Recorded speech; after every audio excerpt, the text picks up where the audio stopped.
say? Nothing, man. Nothing. Welcome to Life Change Institute's Life Change Lounge. For those tuning in, I apologize for not being available for the first 5 minutes, but Life Change Lounge is where we take real people, real everyday people, and take and just talk about their story. And we want to be able to, at Life Change Institute, we want to be able to highlight the real life adventures and real life journeys that people go on to show that everybody's got a story to tell. And we are about transforming lives to what they were meant to be. That's what Life Change Institute's about. And so, I identified you early on as a life that was transforming to what it was meant to be. And so I don't think that there was any one specific highlight, but we're going to talk through it. And we just talk and be real. We'll talk for an hour, and we will explore some of the questions that I may have.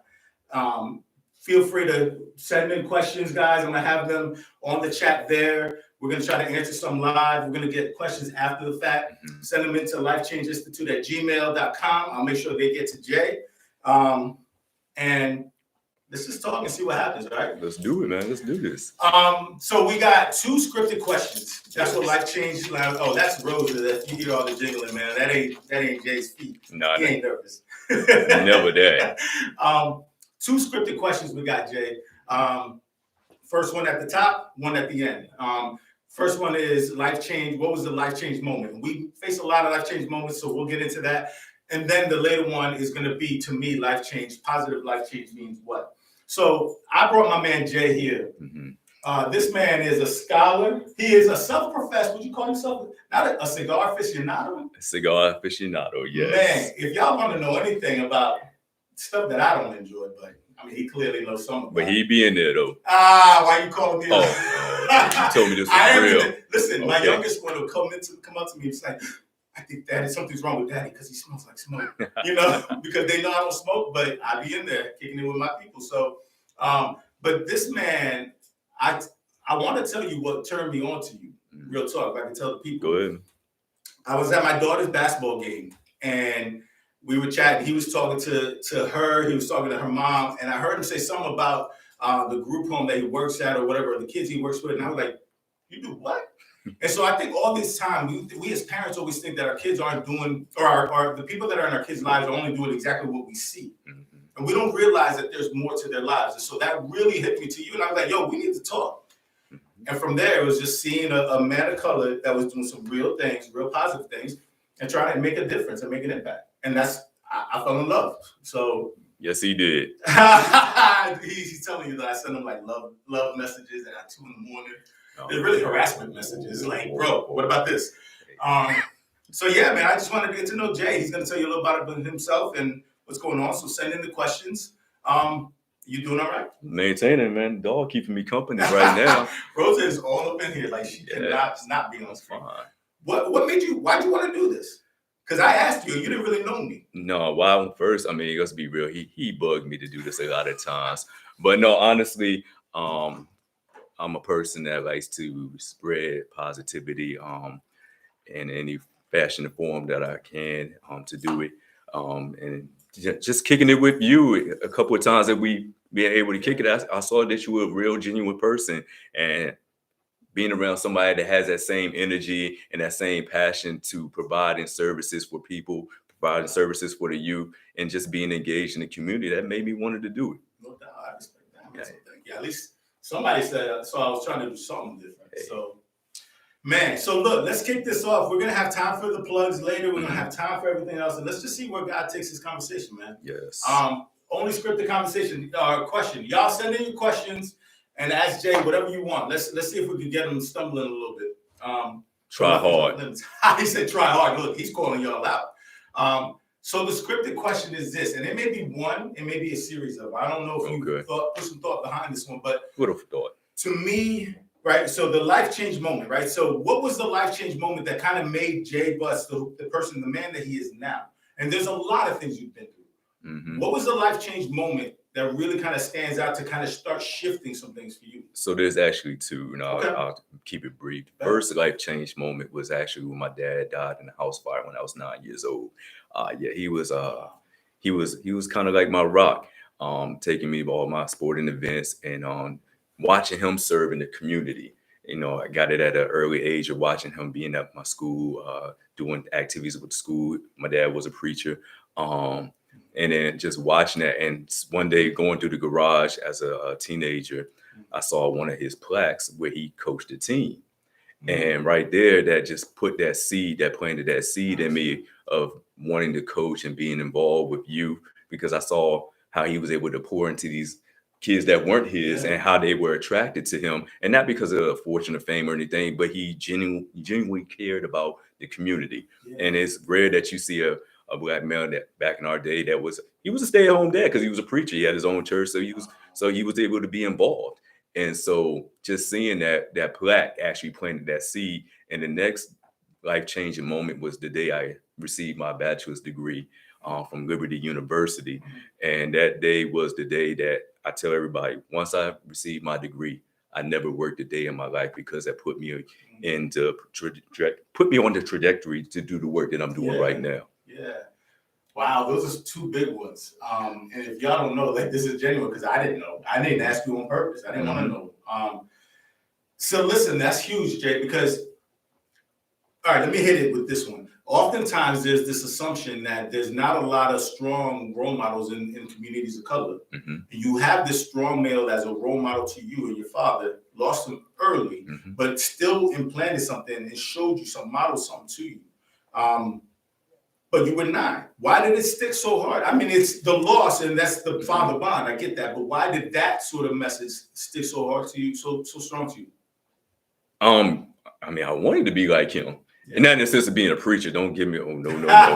But I wanted to be in the community, because I saw the impact that he was having. Like I said, he was taking kids to school in our neighborhood. He was picking us up, taking us different places. And I just saw that some of my friends didn't have their dad.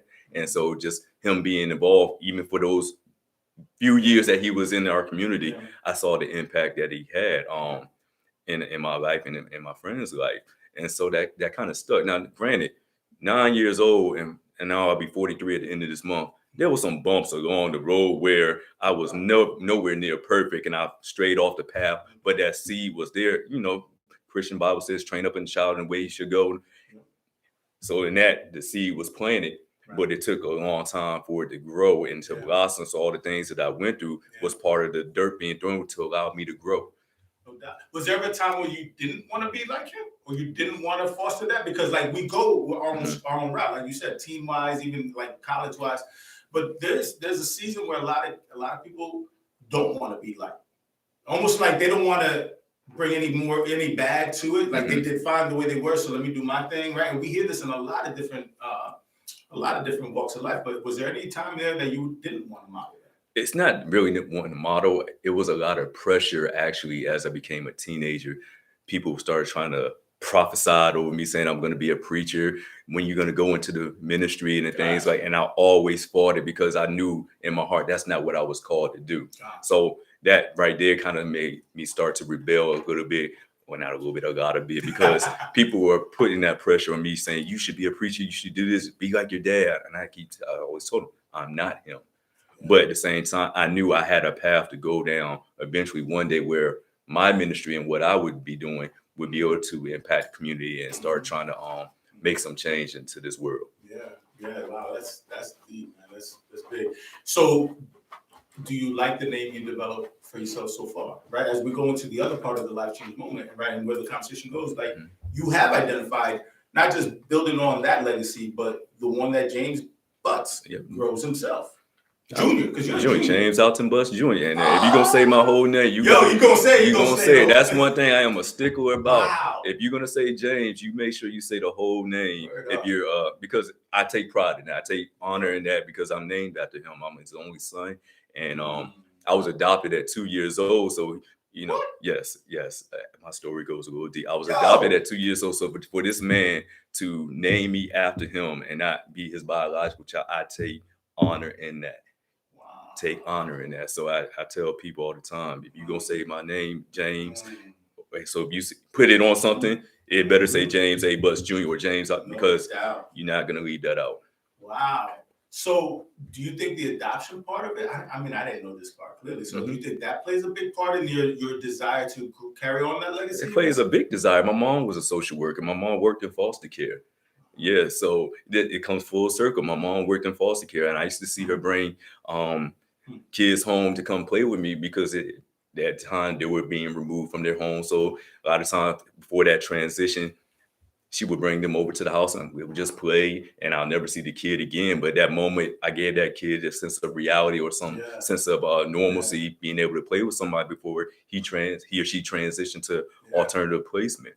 So being around my mom and dad created an environment of servitude. Yeah, and it's not just the direct training, because you cited the verse earlier that we wrestle with is train up a child, and we think that's the intentional direct training of I'm gonna teach you this, and this. I'm gonna teach my girls how to speak Spanish and this, but it's all the other training that we didn't even see that you were catching on, right? Learning is more caught than taught. Exactly. So you caught on to a lot of things even young, right? Yes, sir. So it wasn't just he said, "Yo, son, you do this," but you watched it happen. I seen it firsthand.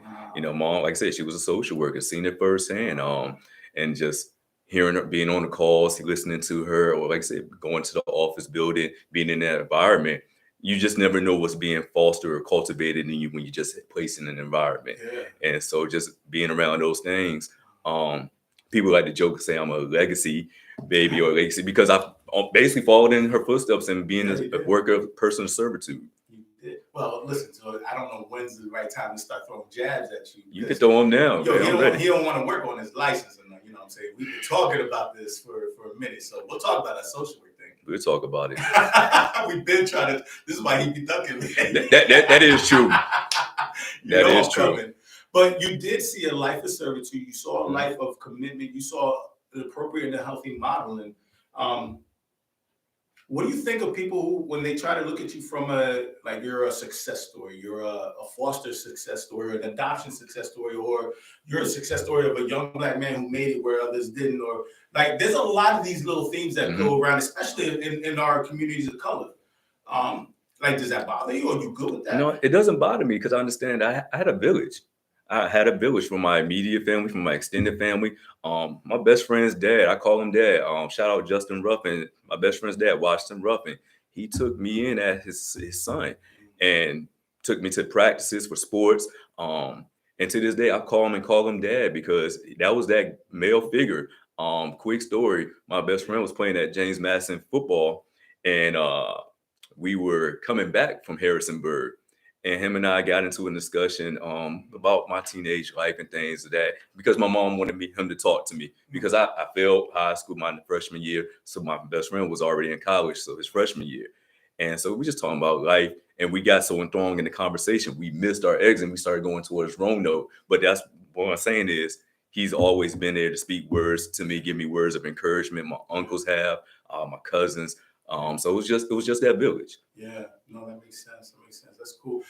Do you you work now in group home? You work group home work. You work with average teens, and I know that's obviously a nod to kind of coming up with stuff. But how do you handle, Jay? How do you handle the ones who don't want to take the message? Like you and I both know we do this work, and there's a lot more that don't want to take the message than do, and that hurts because this is you're rooted in this, and your story's about this. So how do you handle that? Have a great self-care for one thing, but also understanding that, again, it goes back to seeds that are planted. You may not see them develop until 20 years from now. And also understand that sometimes you can't save them all. And that's a tough reality to accept. But when you're in this field, when I first came in, I was gung-ho and saving. And not that I'm not now, but I had to understand that I had to place boundaries and limitations so I don't fall into compassion fatigue, because that burnout is something real where you find yourself making decisions that are both unhealthy for you and the people that you're serving. So I had to learn that lesson a long time ago. And I find myself, man, wrestling with, when I work in this field, and like you said, the compassion fatigue and all that, but it's wrestling with this sort of, I have to put in a little extra because y'all gotta get it. And it's not just young men and women of color, but it's young people in general. Like, y'all don't get it. Like, we need to put it, and so you grind a little harder because you're like, why aren't you getting this? Well, I'm reminded of myself because we all had that older person or somebody that was working with us trying to tell us, what it needs to be like and what it's going to be. And you're as a teenager, young, but yeah, whatever. I hear you. I hear you, old time. I hear you, OG. And so I remind myself I was once that kid, and I remind myself, look at you now. Those seeds that they were planting, and then when you were younger, they didn't get to see it. Maybe some may get to see it, but some of the ones that were working with me earlier, like my elementary school teachers, my middle school teachers, they probably don't get to see this person of me. So now I have to understand that person now, that teenager now, can end up being somebody that can emulate me or emulate somebody of a success. But bro, that's exactly why I wanted stuff like this. Like the lounge was created to be able to take people whose stories you're like, what? That's your story? And your middle school, your high school teachers, your neighbors would be like, oh, that's that dude. Like I know him because I knew back then he was gonna. And we oftentimes get lost in the shuffle, Jay, of just the work or being about just the work or being about our money or this is life now, not then. Recognizing that it was building to where we are now and that people can take pride in knowing, yo, I was a part of that life story that made you who you are now. And so that's cool. I love that we can highlight that, right? Like, it's great that you can show people this and show people, yo, this is my story and you had a part to play in it. Oh, I love going back. I have one teacher, my high school teacher. She's a AD at Green Run now. I don't want to give too many names, but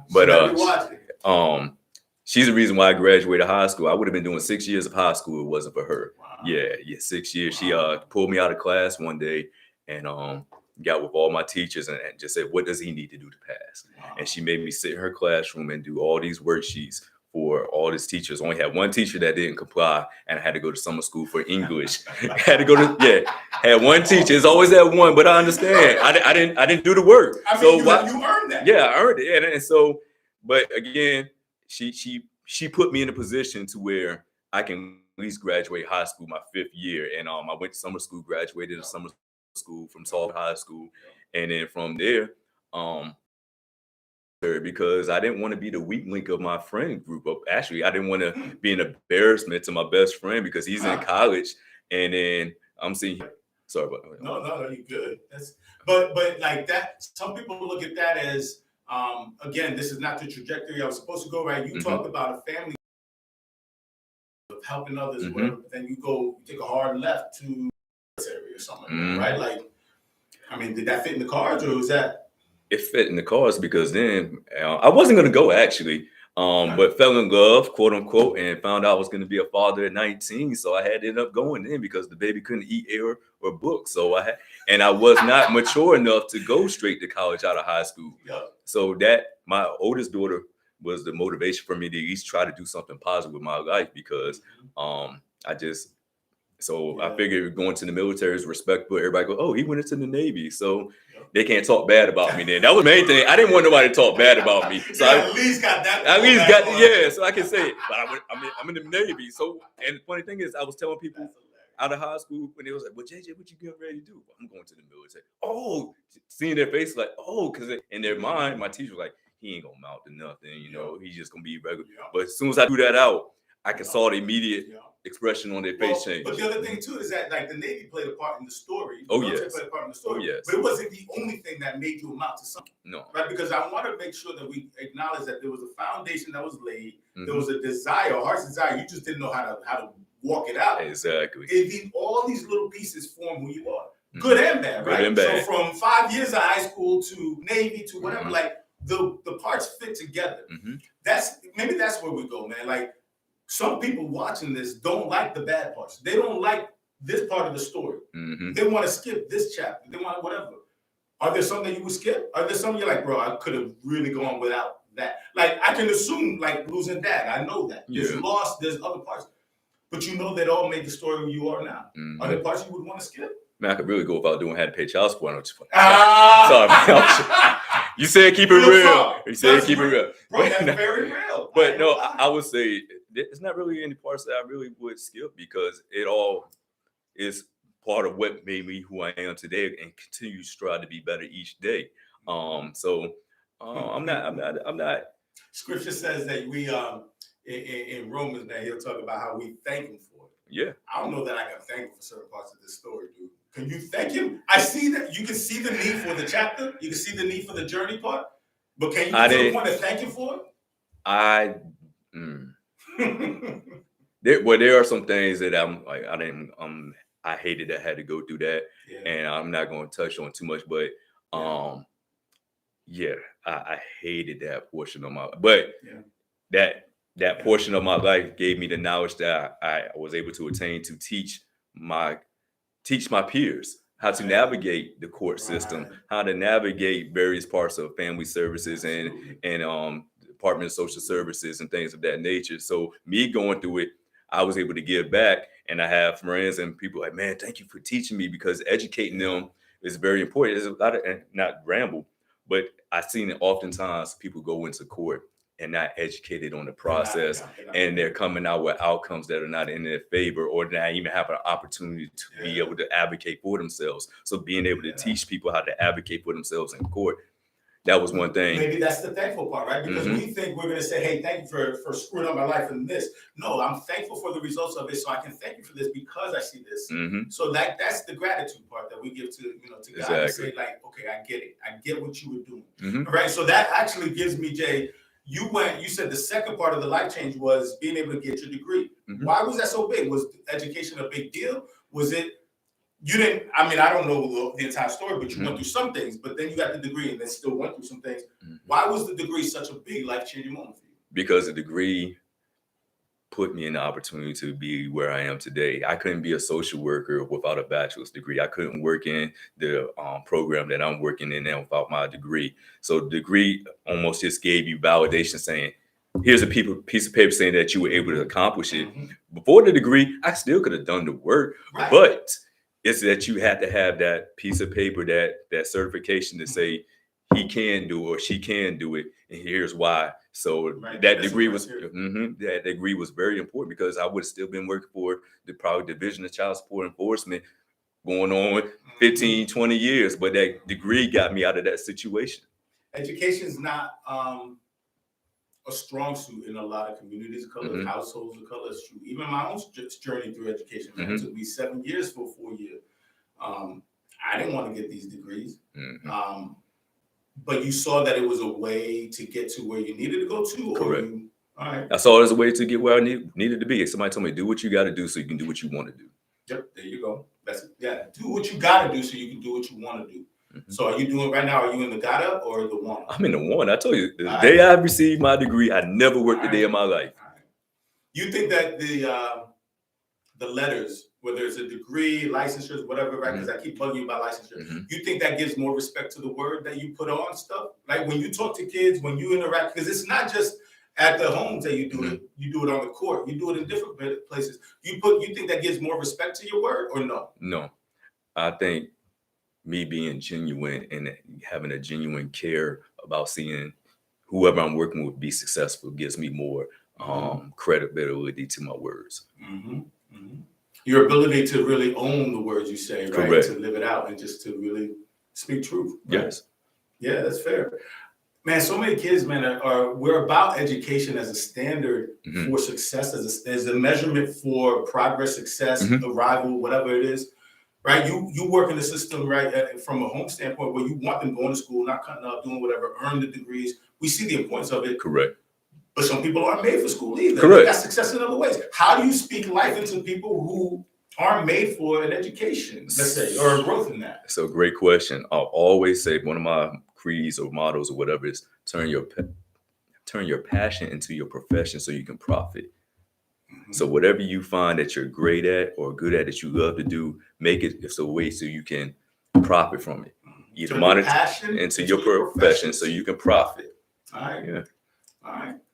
Okay. So how do they start walking that out with teenagers that you're seeing or with folks that are like, bro, I don't want to do this part. Like my profit is eventually gonna be a doctor, right? But I gotta get these letters. I don't want to do this school thing. How do you do that? How do you encourage the passion to profit? You show them. Yeah, you show them examples of people. The internet is free. You can show them examples of people who have been in their same situations and what they had to go through to get to where they want to be. You continue to encourage them and let them know that, yes, it's not going to be easy. You have to be forthright. You have to be genuine and allow them to say you're going to falter at times. But how bad do you want to be whatever you want to be? Do you show them the faults in your own life? So one of the things I do, man, in my work, when I work with teenagers, when I work with adults, is I do a lot more self-disclosure than most therapists would. Like I tell everything all the time. There's no secrets with my stuff. But it's very rare in the work we do. So do you show your own or do you keep yours closed off? Because a lot of people are private, man. And again, speaking to, because I want to speak to this it's very rare you get two, I won't call us young, two young black males. I'm young. That are talking, man, because you're 2 years younger than me, man.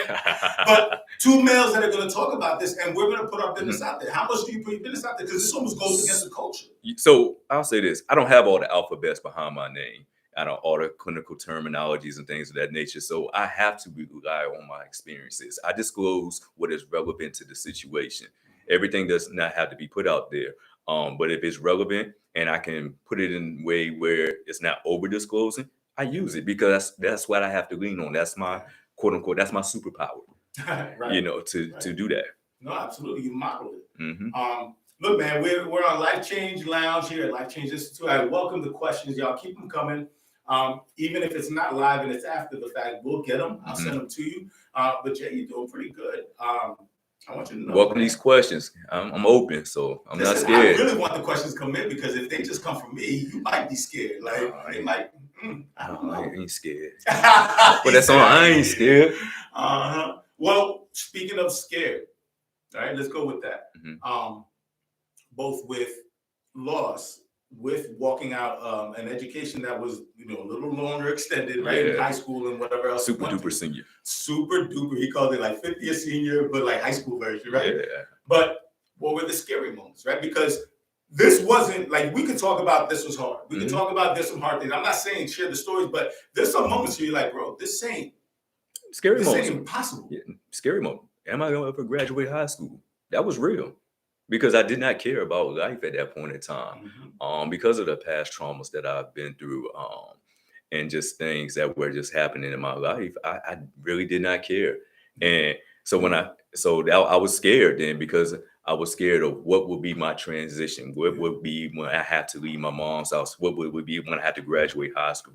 I had no plan, So I was scared of life for a little bit, and like I said, if it wasn't for Miss Twyman for really stepping in and speaking life into me and let me know that I can be these things. Every day I see her, I hug her. Every day I see her, I do, because she was the last resort of making sure I can try to be successful. So look, all right, that's a scare back then, right? In the wise words of hip hop, right? I ain't never scared. We hear these things all the time, man, especially in hip hop communities. Right? I ain't never scared. All I do is win, which I hate. No. But we keep saying we ain't never scared. You scared now? Are there things that scare you now? Oh man, what scares me now is not just in general, like no, in the dark, right? No. Like in terms of the work. What scares me now is this generation behind us, because they have so much access to information where it can be misinformation. Everybody is on social media. Everybody has a play degree, as I say. Everybody's writing think pieces about something, so they see this and they're able to formulate their minds so easily. And so that's what scares me, because they're not taking accountability for their actions or for obtaining knowledge that can be safe for them to digest. Right. So that scares me a lot. Right. Like there's no balance. There's no sort of filter to exactly. Like there's just this flood nonstop. And we didn't have that coming. Exactly. Right? I mean, I was 2 years older, because I'm more mature. But we ain't have all that. No, we didn't have that. Way to filter. TV actually turned off, right? Exactly. Sort of I remember that. It turned straight to fudge, national anthem come on. Man, and that was it. And that was it. So, I mean, me growing up, I read the newspaper a lot. So, I get on the bus in the morning, I always had the newspaper. So that's how I obtain my information. Wow. Yeah. So you're saying that the younger generation scares you, that access to information scares you, but does it scare you because you don't think you'll be able to reach them or you'll be able to balance out the hit? What part of it? Like, so I talk about filtering or funneling things all the way to a specific point. Being able to help them process the information that they're receiving. That's what scares me, because it comes at them in waves. And so what they're seeing and what you're telling them is not aligning up with what their beliefs are. And so that's what scares me. And not saying that I have it all right, but like you said, just finding that balance for them to be able to process the information and digest it so it's safe for them to make an informed decision. because a lot of times they're not making informed decisions with the information that they're digesting. Yep. Or they think I have all this information, Yes. so I don't need an adult, or I don't Exactly. need I have everything I need. I can filter it out. I can do whatever. I have judge, jury, execution. I have the adult already. Right. We had it back in the day where we didn't have all those pieces, so we needed to have somebody. Exactly. There's no need almost for a teacher, for a mentor, Exactly. for a role model, whatever. Right. So there's no place that you fit. You're almost forcing yourself into. All right, let me play. This is me antagonizing a little bit. You're almost forcing yourself into a space that you didn't want. You weren't asked to come into. No, exactly. And so, working in the services field, you have to understand how to meet the client where they're at. Right. And so, a lot of times, they don't want you in their space. The work that I do, they're court-ordered to my space, or they are placed there due to alternative placement. So you're somebody that don't know, never had a rapport with, and so immediately you have to start going in trying to establish that rapport immediately so you can start processing with them. So you're right. Yeah. You're right on that. Yeah, I mean it's a really tough space to tell them that there's a different way, and especially when we're working with teenagers, because you're telling them a model that not everybody's going with. So now you're basically telling them to be a salmon and swim upstream. Don't no teenager want to swim upstream. No. Why? The flow's going this way. The wave is going that way. So you're right on that. I just try. I keep at it. And I try to educate them on the process. And that goes back again. Sometimes you're planting a seed that you will never see grow until 10 or 15 years old. And I had to accept that. So not just scared. How about distractions? I say the enemy of the great is the good. We can do a lot of good things. But there was a lot of good things, but there was even some distractions along the way and continue to be. How do you manage the distractions? Because you are on a trajectory, not just from a legacy standpoint, not just from a calling, now the work, and you can still get distracted. What do you do to manage your own distractions? Are you easily distracted? Because look, I don't like them daggone cigars. I'm gonna tell you that right now. I hate them jokers, man. That's a huge distraction, but like whatever, bro. That's your space. That is my safe space, man. The cigar lounge has became the new barbershop. So we talked about that, right? So how do I manage the distractions? Remembering my calling and what I was called to do and my purpose. Because understanding that there's always going to be barriers and falters along the way, but is the goal more than what the barrier and that stumble is that's presented to you in the present time? So I remember that. I love it. That was a conversation we had, man, about the cigar shop being the new barbershop. Man, that was hard for me, man, because I ain't got no daggone head. See? Yeah. And I don't smoke. So I don't know what to do, man. I didn't belong in the barbershop. I didn't belong in the cigar shop. Exactly. Well, what do I do, man? I'm stuck. But look, okay, so you have this. Yo, thank you for this, Lord. Yes, this is your safe space. Remembering the calling, remembering all that.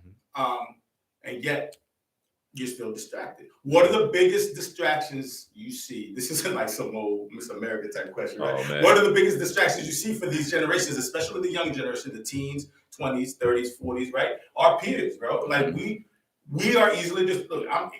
My meds are running off now. Like I'm easily distracted. What are the biggest distractions you see that are going to be the pitfalls or the things that we're struggling with because you're trying to model success and growth for people? One of the things is there's always something new that's coming out every 5-15 minutes. And so when that something new comes out, the new J's, they want no, the new information, the new dance, the new way your body's supposed to look, the new way you're supposed to go get money. But I would always say, for me, the biggest distraction is the work that you put in. They still return into the environment that they have to live in every day. And how do you fix that situation? Because everything, again, is out there for them to take a hold of in their environment. Maybe they're not distractions. They're just escape. There's a lot of talk, man, in the circles that I'm in, man, where we're allowing these distractions because I need to escape from the reality that I got to go back to where I came from. I got to go back to the struggle, back to the whatever. Why can't you let me have this? We see it as a distraction. I constantly get yelled at, Jay, for me calling it a distraction, but it's an escape. Let me just have this. But what is this that we're talking about, though? Because your distraction can't overcome you. You can have a distraction that will allow you to do something in moderation, but when it starts to overcome you and be what it is for your life, that's when you start to be worried about it. So and it's like a fine line. Exactly. Like it started as an escape and it led to a distraction. Like a drug. That's how people become addiction. Go ahead. That's how it happens. You get that first taste, and nothing's like the first taste that you had. So there's a lot of expectancy that's okay too in our community, right? From alcohol, weed, right? Weed is legal here in Virginia. Yes, it is. Vaping, cigarettes, whatever, cigars. Hey. You know, I mean, I'm hating, right? Y'all just say I'm straight hating, but why not? Again, this sense of escapism. Life is hard. We are going through some things, man. It's just gonna take me a little longer, but let me have this. Right, it's like a drug, but it pull you away. But that's why can't we just allow that? You can have it, but when it starts to consume you, what are you gonna do to balance that out to come back to your reality? Because if you keep going to your distraction, you're never gonna start pressing forward to what you're wanting to do, because it's easier to be in your distraction. It's not easy to try to keep pressing forward and jump over the hurdles, break through the walls, because who wants to work hard? So that's exactly. I was thinking that as you keep using words like easy and hard. Man, why does everything gotta be so damn hard? I don't want to keep my life is hard. You keep calling me? I keep getting yelled at for calling people to do the hard work. Because can I have something easy? Success is on the other side of hard. That's what they say, and it's true. I'm reminded of this picture, guys digging a tunnel, whatever, and one guy quits, and then the other guy kept going because the goal was right there on his next stroke. You just never know when you're going to hit that mark. That's like with me. It took me years to get an associate's degree, a 2-year degree. It took me years to get that. It took me years to get a bachelor's, and it was distractions along the way, not sometimes being able to pay for school at times, or make sure my GI Bill will hit on time and things of that nature. Having somewhere to live at times, because I'm not making the money that I need to support a family of 4 and the things of that nature. And so those are real distractions. But again, realizing what is your goal and staying focused on the goal. I know it sounds cliche, but it actually worked for me, because I knew I could not do the work that I wanted to do unless I got this paper. And the paper is the degree. I'm not talking about the bread. I'm not talking about the cheddar. I'm not talking about the degree. So, all right, so let me, I got you on the spot. This is going to be fun. Go ahead. Why not keep chasing the rest of the papers, right? The rest of the degrees and the letters. Why stop here? Why have you stopped yourself, or do you want to keep going? Good question. It's not that I stopped myself. It's one of those things, having the time to rededicate to make sure I can do the work to do what is necessary to achieve it. Is there the next level. Or did you see this was as far as you wanted? No, I one day want to obtain a master's degree, not an LCSW, maybe. Talk that blasphemy, bro. I definitely want a master's degree, just so because the next thing I probably would want to do in life is be something involved in sports administration. Wow, that took another turn for me. And I know you coach and I do all this, but why go help in sports administration? Because you're still working with kids, and I'm doing another part of my passion. Okay. And so I always tell sports it's 1A, servitude, working in the community was 1B. So I couldn't go wrong with either one, but one day I do want to try 1A.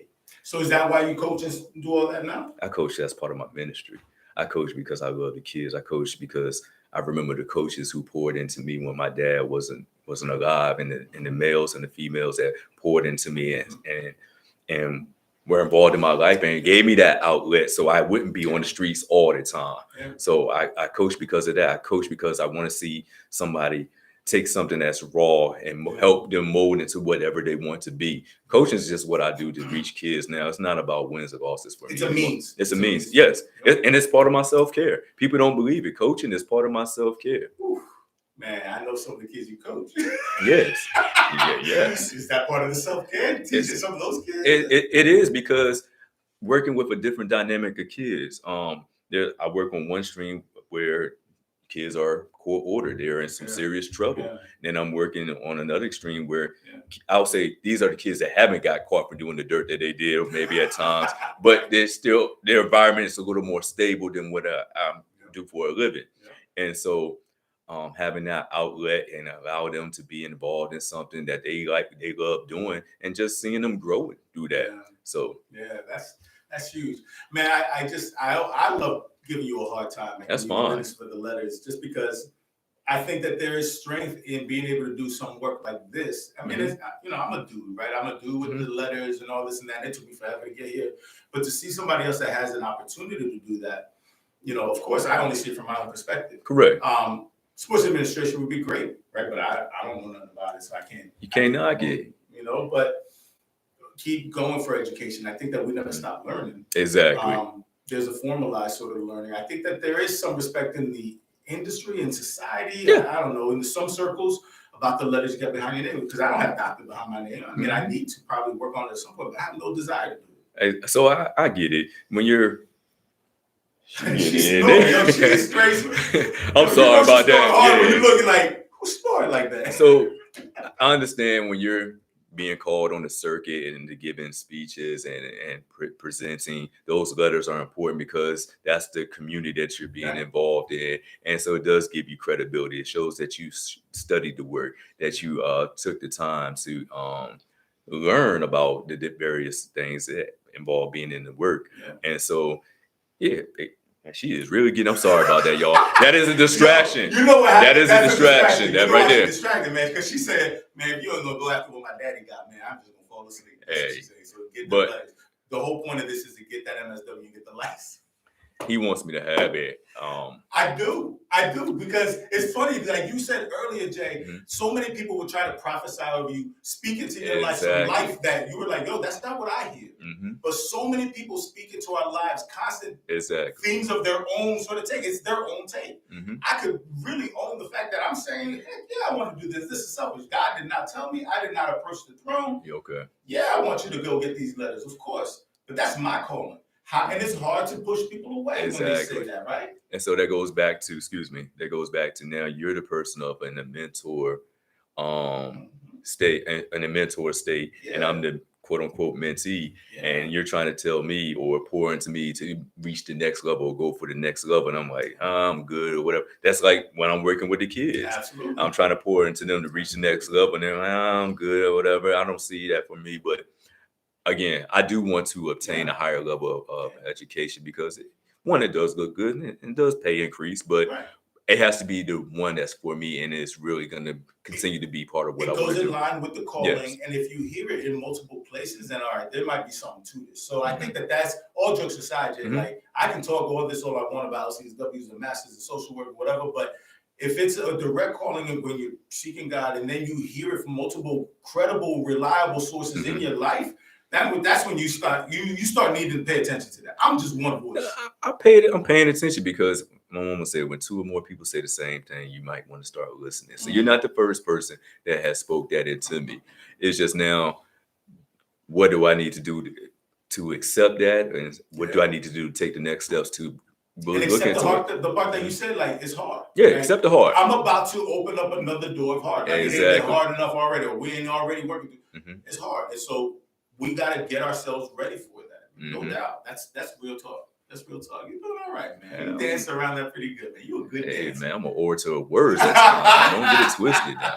Listen, Life Change Lounge is going on. Please send us your questions.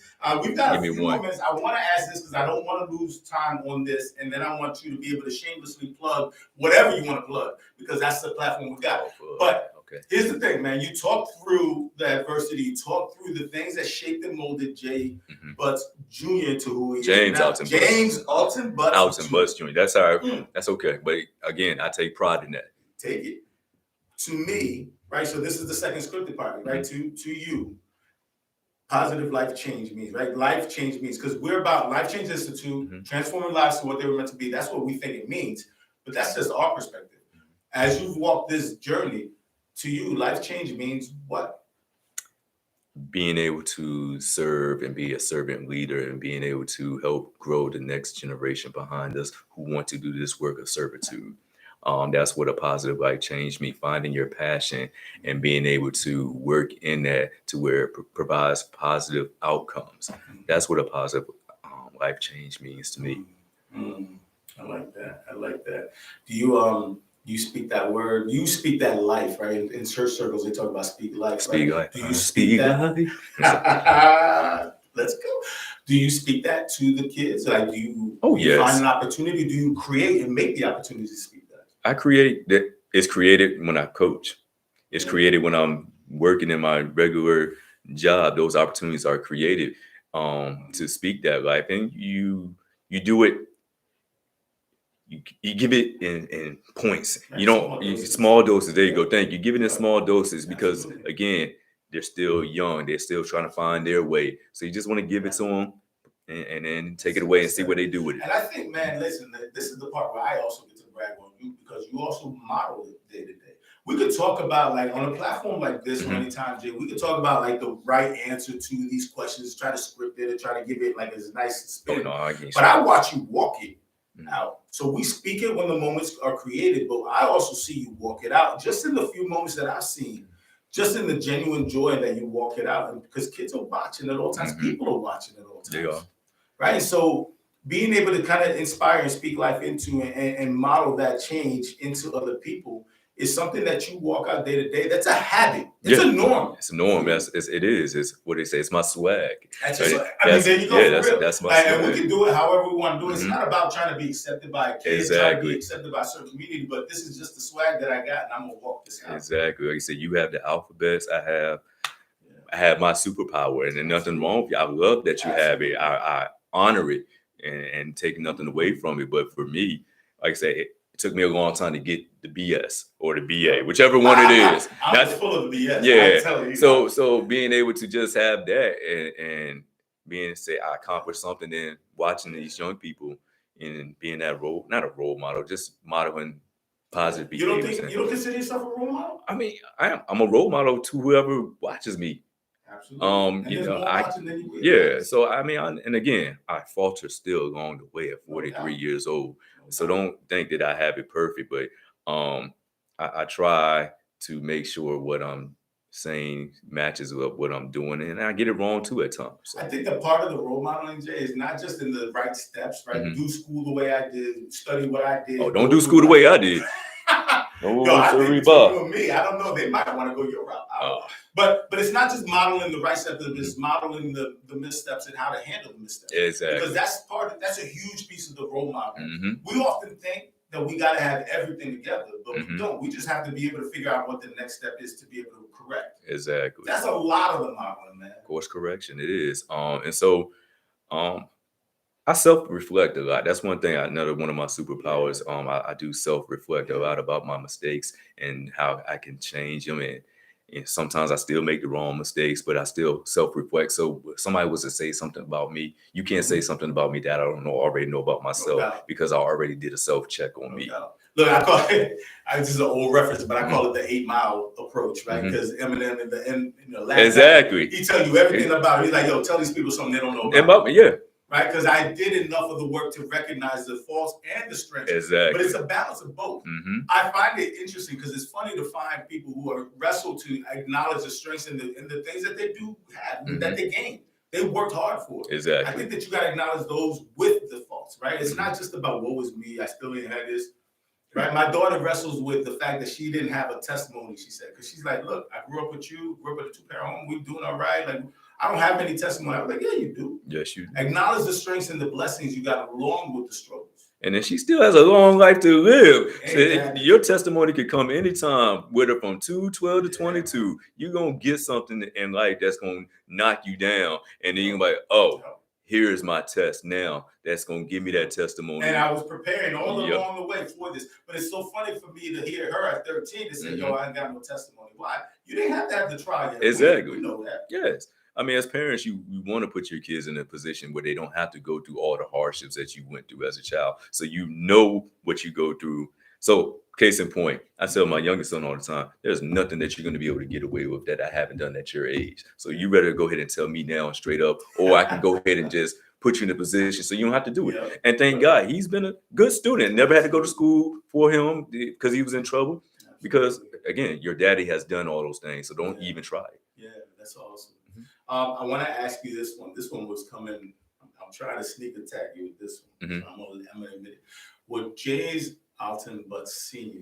be proud? I got it right. Yes. I got it. Would he be proud of James Alton Butts Jr. right now if he was sitting in this room looking at him? Oh, yeah. I mean, he'll still be like, son, yeah, you did some things. But overall, yes, because I'm out here trying to be, I say, I try to be part of the solution, not of the problem. I try to solve things instead of whine about them. So on my Twitter, because he doesn't have Twitter. Nah, bro, I don't do no Twitter. I barely do the social I got now. Yeah, so I post things when I see people doing good in the community. I say, hey, way to continue to be part of the solution. One of my mentors that I follow on Twitter, Dwight Vick, he has a victory legacy that he has up in Northern Virginia. I know him since I was a kid, but he's doing the work too.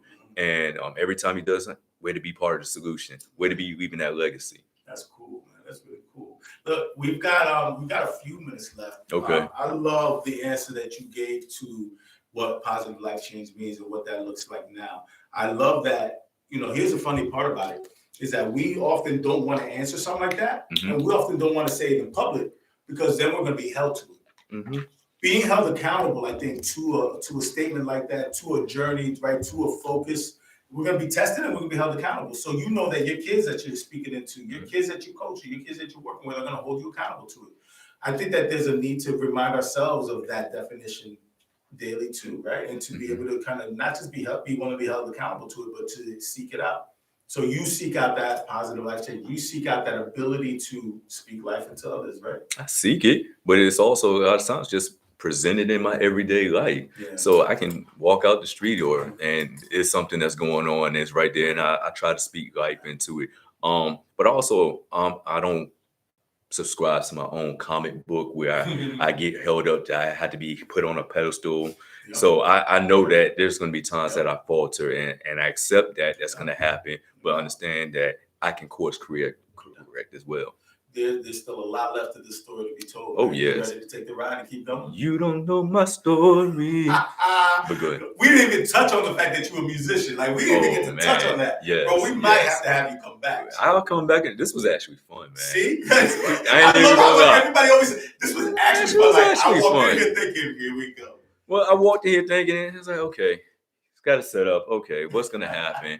And then my wife always tells me I got a gift of gab. So once I get in the groove, then I'm fine. Yeah, but you are a very good active listener. So man, thank you. I trust. Listen, y'all. He said I was listening. I am, but I love and I listen to the things that are worth listening to and the value that I'm worth listening to. I'm sorry to cut you off. No, but that's exactly it. Your story is worth listening to. I think again, we don't think that we have a story worth listening to or worth being told. And I think that when we start sharing our story and putting words to it and sharing it with somebody else, man, is there something to be said. And I think that that's exactly everything that you were saying, Jay, was what God has spoke to me to say, yo, listen to people and listen to their story and watch life change all around you. And that's what's going to encourage and motivate and inspire you to continue to seek out your own. Oh, yes. So I think that's exactly what I get to appreciate. So that's what I've enjoyed. What are the plugs, man? What do you want to plug? Where can people catch you? Where can people find you? Listen, you just told them you can't find me nowhere. Why this man got a song for everything? Hey, man, that's my wife say the same thing. I got a song for everything. I grew up in the church. I was a church musician. See, I got hip hop songs for everything. You got my mom played the organ. I sat next to her on the organ. I picked up playing the piano and drums and things. But that's how I do. That helps me get through life. Absolutely. Having a song for everything. I think that there's a soundtrack, right? There's a soundtrack to our lives. Oh, yes. So, but where can they find you? They want to find inspiration. They want to find encouragement. They want to find a place where they can find another man that's doing some things. You can find me on Twitter. That's the only social media I have. Coach JAY1536 on Twitter. Coach JAY. You can just find me in the community. You can find me at the Cigar Lounge. You can find me you can find me at Lansdowne High School. Matter of fact, I coached there. Shout out to Lansdowne High School. I coached there. Yeah. But Dion says he ain't hard to find. I'm actually kind of hard to find because I think you are, bro. Yeah, I tried to search you everywhere. I couldn't find nothing on you. Well, this man wouldn't send me a picture for nothing. I'm trying to find. Surely he exists. Yo, he does not exist. So the reason why I do it like that is because when I was in CPS, Child Protective Services, and that type of work, I found that a lot of people that we work with, they try to find you on social media. Yeah. And I wanted to safeguard my family from any type of retaliation or any things of that nature. So I'm very private about that situation and safeguarding them. So that's the reason why it's like that. But if you want to hit me up, like I said, it's Coach JY1536 at Twitter, whatever.com. And then, I'm at Lansdowne High School. You The can final, hit me yeah. up for him. You can Listen, hit, yes. who would you give the shots to, man? Who do you want to say thanks Oh to, man, who made you who you are now? Not just your dad, not just your mom, not just but give him a shout out to let's see, my best man, my brother Justin Ruffin Senior. His dad, Washington Ruffin, my aunts and my uncles, my big brother Percy Slade, my wife, the kid Butts. I know she can be like, you better say my name, say my name. But oh man, Coach Willie Walker, Woodstock Recreation, George Lattimore, Travis Mead, Vic Rosado at Lansdowne. He's been a major part of my life. Dwight Robinson. Who else? There's a lot of people. I hate when I gotta name names because you charge it to my head and not my heart. Well, here's the thing, man. We know that there were so many names, and we often think as in other people's story, in other people's lives, that we weren't even a name that they even thought of. But you impacted our lives, and they've impacted you so much more than you realize. Oh, Shawnee Twyman. Yes, I must put her name. Shawnee Twyman, Green Run High School. If you see her at Green Run, let her know. She knows. James A. Butts Jr., JJ, she is the woman that really put me on this path to where I needed to be. Yeah. God, I love it. Look, so I wanted to hit you with this. You didn't know this was coming. Oh, I get swag. You get swag with that too. Check it out, the official Life Change Institute t-shirt. That's nice. We got them for sale on that CEO. That's my plug. Hey, caught that thing, man. Check this out. But we've got shirts and different ones, and I just wanted to tell you as a token of my appreciation for doing this work. Appreciate that, sir. I really appreciate you, and I appreciate you everything you're doing. Keep doing it. Yes, sir. Right? It's gonna be hard. It's gonna but people are watching. I think it's funny, Jay, because I didn't know that you was about this story. I knew not much about your story at all, but something said, yo, you need to talk to that man. We don't recognize the impacts that we're having on people, and we didn't even mean it. It's not like you went intentionally because you knew what I was doing. You knew what I was doing. Knew none of it. But that's part of me, just being an open book about my life. I'm not ashamed of my life. Like I said, when I tell people I was adopted at 2 years old, like what? A lot of people hide that they were adopted. But see, again, my mom was a social worker. She worked at foster care. She told me from the beginning my story. So I used that because that was a personal experience. So those tragedies, those traumas, those things, I use that because that shaped who I am today. So keep walking it out. Thank you for the work you do. Yes, sir. Thank y'all. Please tune in, share this with folks that know Jay and other people that need the inspiration. But this is what Life Change Lounge is about, man. I just want to thank you for the lounge, bro. Thank you for having me here. For real. Yes, sir. Another one bites the dust. So y'all take it easy.